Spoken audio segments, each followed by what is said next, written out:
से रोड उनका है गंतव्य अलग और अलग है रोड कहते हुए मैं उन्हें आमंत्रित करती हूँ और अध्यक्ष उद्बोधन के लिए कार्यक्रम के मुख्य अतिथि जनार्दन राय नागर राजस्थान विद्यापीठ के कुलपति डॉक्टर श्री जी,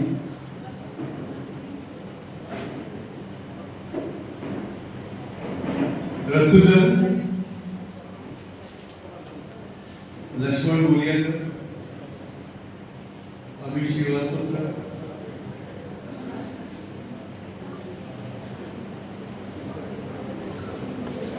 ऐसे तो मैंने शुरुआत में ही अपनी बात रख दी थी, लेकिन चूंकि कार्यक्रम की अध्यक्षता कर रहा हूँ तो मैं कुछ बातें करना चाहूँगा जो अभी श्रोताओं से जो सुनने को मिली, श्रोताओं से सॉरी वक्ताओं से। सबसे पहले तो मैं ये कहूँ कि जब हम लोगों ने राजस्थान मीडिया एक्शन फोरम के बैनर पे जब हम लोगों ने राजस्थान का साहित्यिक आंदोलन शुरू किया तब हम लोगों ने सबसे पहले पत्रकारिता के ही सेशन किए थे। शायद उसमें कुंदन जी भी थे, गोरीकांत जी भी थे, हम लोग उस समय उदयपुर भी आए थे और हम लोगों ने चूंकि मैं जर्नलिस्ट हूँ तो मैंने सबसे पहले अपने ही क्षेत्र की बात की कि मीडिया का कितना स्तर जिम्मेदार कौन। मैं पूरे स्टेट में गया इस विषय को लेकर। उन दिनों राजस्थान के बहुत बड़े जनप्रतिनिधि ने मुझे कहा था कि अनिल जी, हंसते हुए कहा कि अनिल जी, जिस क्षेत्र में आप काम कर रहे हो आप मानते हो कि मीडिया का स्तर गिर रहा है? तो मैंने कहा इसी को तो जानकारी लेने के लिए, इसी की जानकारी लेने के लिए मैं पूरे स्टेट में जा रहा हूँ। तो जब हम सुधार की बात करें तो सबसे पहले अपने घर से सुधार की बात करें। अमित जी ने सर ने कहा कि संस्कार की जहां बात आती है बच्चों को संस्कार देने की बात, तो मुझे लगता है कि उन्होंने सही कहा कि पहले इसके जिम्मेदार माँ बाप ही हैं। मेरा चूंकि मैं आध्यात्मिक व्यक्ति हूँ और मेरा ये मानना है कि ये जो भी चीज हो रही है पूरे स्टेट में, अभी बीसी सर भी कह रहे थे कुलपति सर कि आप में गजब सक्रियता है, तो मुझे लगता है ये सब चीजें हनुमान जी करा रहे हैं, मेरा ये मानना है क्योंकि मैं आध्यात्मिक व्यक्ति हूँ। अब ये जो मैं सोचता हूँ या मैं जो मैं अपनाता हूँ तो यही मेरा बेटा देख रहा है और यही मेरी बेटी देख रही है। तो मुझे लगता है कि हम पहले अपनी शुरुआत अपने घर से करें, अपने आप से करें और फिर देखिए चेंज आएगा। हम दूसरों के सुधारने की बात तो बहुत करते हैं, लेकिन हमें शुरुआत हमारे अपने आप से करनी होगी।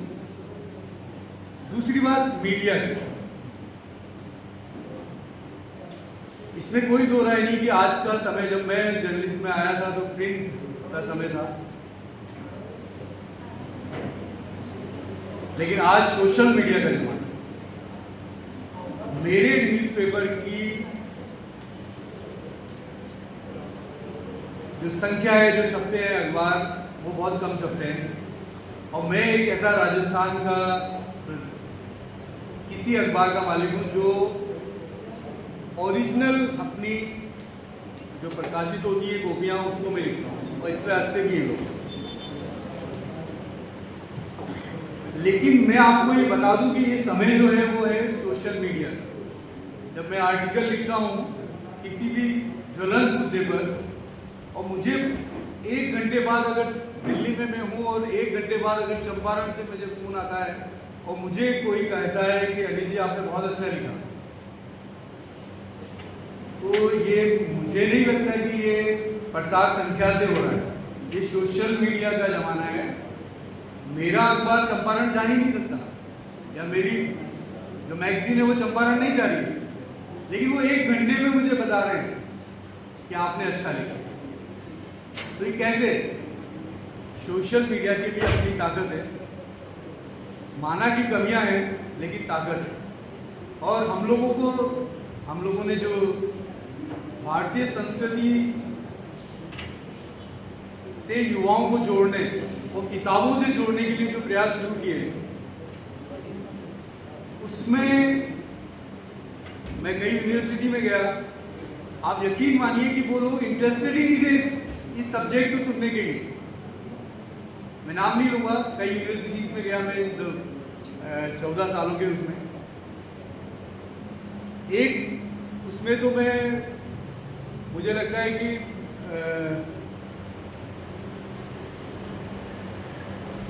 कृषि विषय के छात्र थे।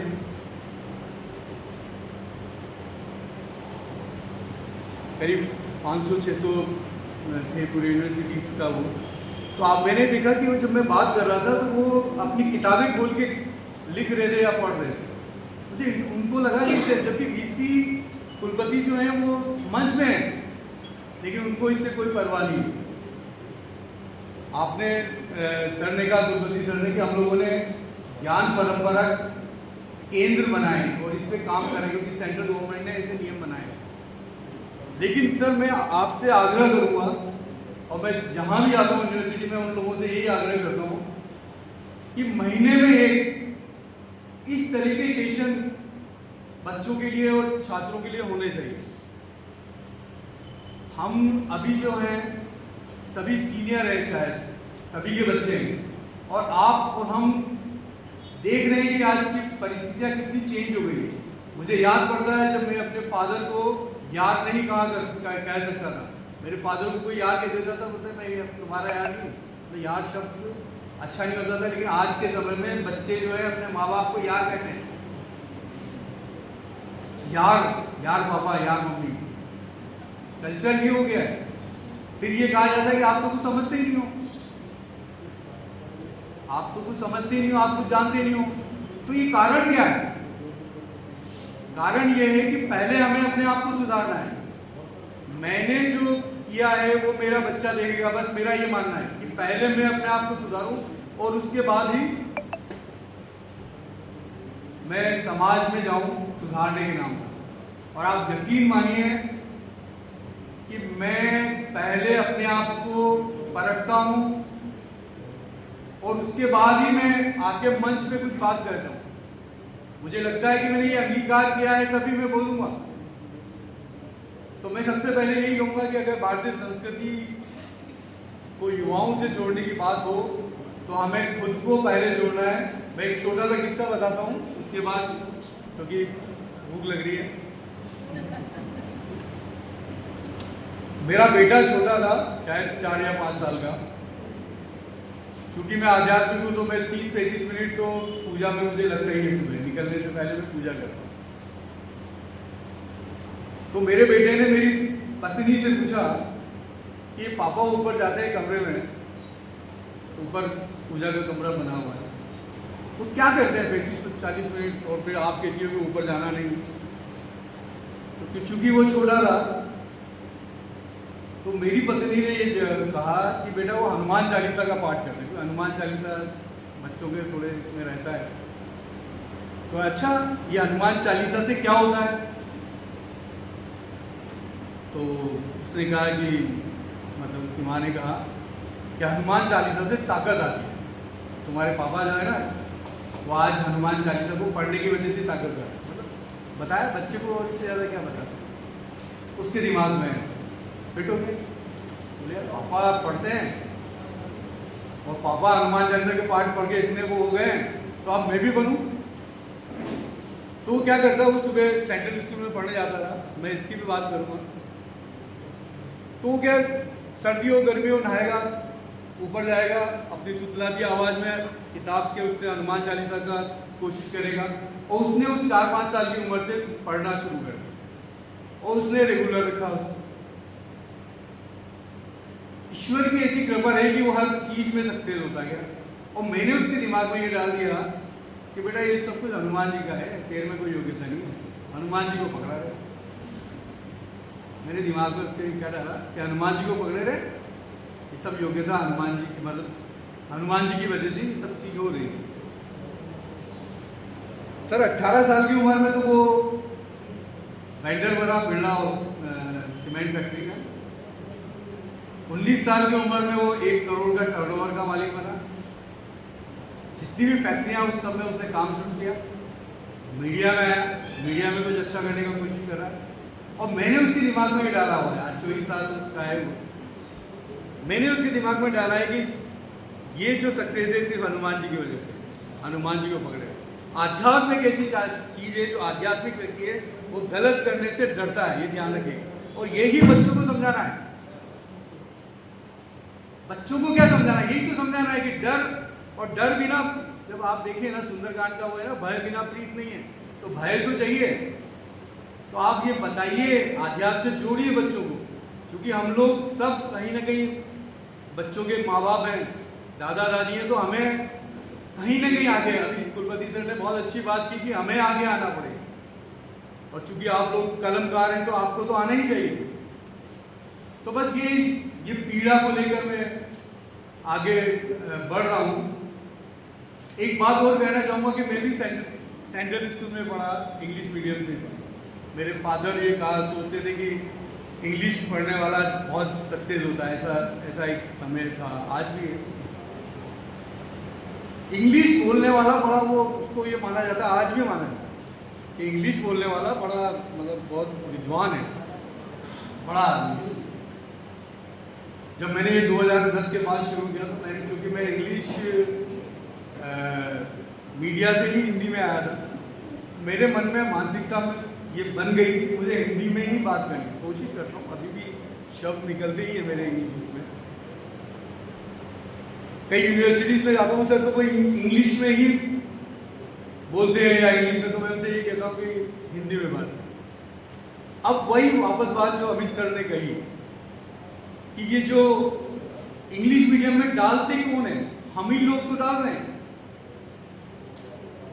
हम ही लोग तो उसको सक्सेस बनने के लिए, उसको सक्सेस देने के लिए हम ही तो उसको अंग्रेज मीडियम में डालते हैं। फिर हम लोग बड़े उससे आगे इस जगह पे आके बोलते हैं कि हिंदी को प्रचार कीजिए। आप ये तो बताइए कि हम अपने घर में कर पा रहे हैं क्या? तो मैं तो हमेशा एक ही बात कहूंगा, और चूंकि अब भूख मुझे भी लग रही है, मैं एक ही बात कहूंगा कि भारतीय संस्कृति या किताबों से जोड़ने की बात हो तो पहले हमें अपने घर से सुधार करना होगा। पहले हमें अपने माँ बाप की सेवा करनी होगी, तभी आपके बच्चे आपकी सेवा करेंगे। तय मान लीजिए, कलयुग है। मैं खुद इस चीज को वो मानता हूँ कि जो अपने माँ बाप की सेवा करेगा 100% उसके बच्चे उसकी सेवा करेंगे। ऊपर कुछ भी नहीं है सर, बिल्कुल तय बात है। तो बस अपने आप को सुधारना और यही चीज बच्चों में डालनी है। धन्यवाद, थैंक यू, नमस्कार। तो अध्यक्ष के उद्बोधन में अपने कल के अनुरूप श्री अनिल सक्सेना अपनी बात कह रहे थे, बहुत सुंदर बातें। और मैं देख रही हूँ कि अब हमारा समय भी हो चला है।